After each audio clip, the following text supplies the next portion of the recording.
A lei de Gauss para o campo elétrico, ela é usada quando nós temos uma distribuição de cargas com alto grau de simetria.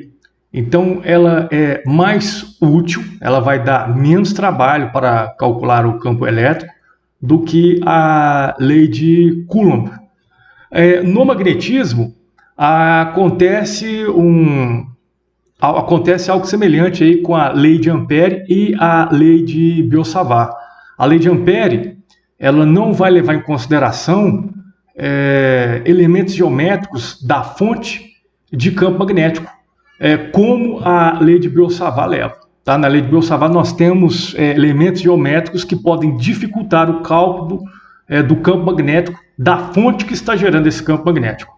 A lei de Ampère, ela relaciona a componente tangencial do campo magnético, somada continuamente em torno de uma curva fechada, com a corrente líquida que atravessa qualquer superfície limitada por essa curva fechada. Então, aqui nós temos uma curva fechada em azul, tá? Nós temos aqui um fio, uma fonte de campo magnético, que ela está saindo do papel, um fio retilíneo longo, essa fonte de campo magnético, está a uma distância R da nossa curva fechada. É claro aqui, né, sob essa perspectiva, né? Eu não coloquei aqui a flecha do vetor posição, mas a origem está no fio. Aqui está o campo magnético B, o vetor campo magnético B, e um elementozinho infinitesimal de comprimento dl. Aqui nós temos um ângulo θ, tá?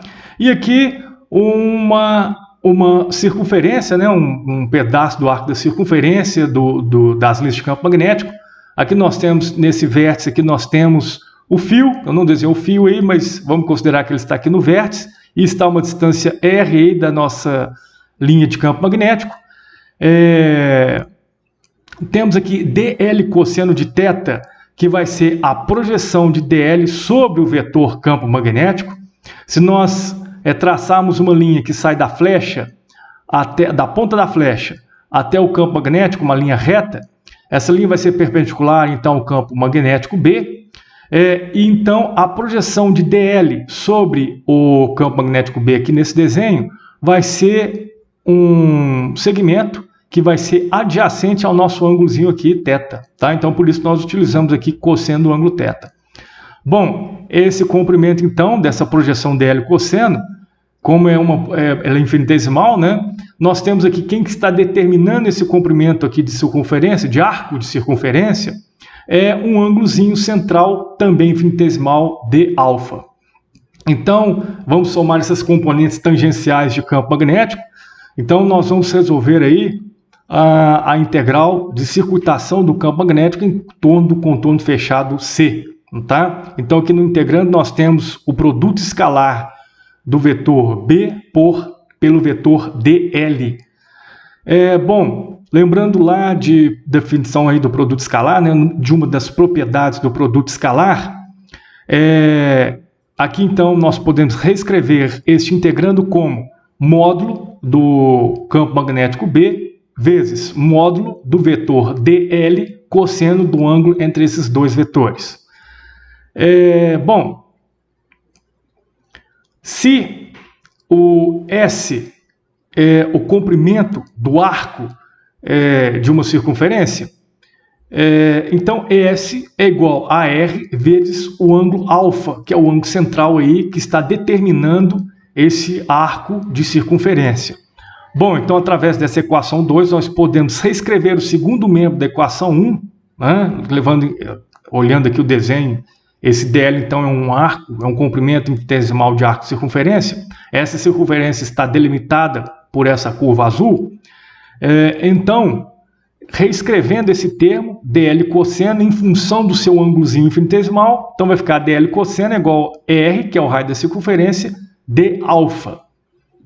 Então, no lugar de dl cosseno, você pode escrever um módulo de um vetor tanto dessa forma, quanto entre barras. Então, reescrevendo esse termo como R de alfa, então essa parte da equação vai ficar a integral de linha de BR de alfa, como a nossa fonte de campo magnético é um fio retilíneo e infinito, que ele, colocando aqui como observação, esse fio está conduzindo uma corrente que não está variando no tempo e é uma corrente contínua. O campo magnético de um fio retilíneo infinito a uma distância, em um ponto que está a uma distância R desse ponto, é dado por μ0, onde μ0 é a permeabilidade magnética no vácuo, vezes I sobre 2πr. Essa maneira de calcular o campo magnético do fio retilíneo infinito, eu já demonstrei utilizando a lei de Biot-Savart, tá? Eu vou deixar o link aí na descrição desse vídeo. Que multiplica R de alfa. Então, o que nós podemos simplificar os R's? μ0 e 2π saíram do sinal de integração porque são constantes, tá? A corrente é constante, o μ0 é uma propriedade aí do meio, também é constante, tá? Só vai modificar se você trocar de meio onde vai estar essa fonte de campo magnético. Bom, integral de linha de d alfa. Então, se nós quando nós circuitarmos ali darmos uma volta aí em torno aí do ponto, né? Escolhemos um ponto, fechamos a circunferência, esse ângulozinho alfa, resolvendo essa integral, então será o ângulo pleno, 2π. Tá? Então o resultado dessa integral aí, de linha, desse ângulozinho de alfa, vai ser 2π. Então 2π com 2π ficou apenas μ0. E chegamos aí finalmente na lei de Ampère. Tá? É uma das equações de Maxwell. Ela é mais sofisticada do que a lei de Ampère. Tanto é que vocês vão ver lá no vídeo, tá? Que eu vou deixar aí na descrição desse